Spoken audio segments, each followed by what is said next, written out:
Si Rodrigo Roa Duterte o kilala bilang Digong ay ang ika-18 na Pangulo ng Pilipinas. Ipinanganak noong Marso 28, 1945 sa Davao City. Siya ay kilala sa kanyang matapang at diretso sa puntong pamumuno. Bago maging Pangulo, nagsilbi siya bilang alkalde ng Davao City sa loob ng mahigit 20 taon. Sa ilalim ng kanyang liderato, naging isa ito sa pinakaligtas na lungsod sa bansa.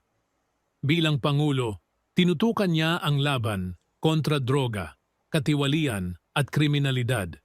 Kilala rin siya sa kanyang mga proyektong pang-imprastruktura tulad ng Build, Build, Build program.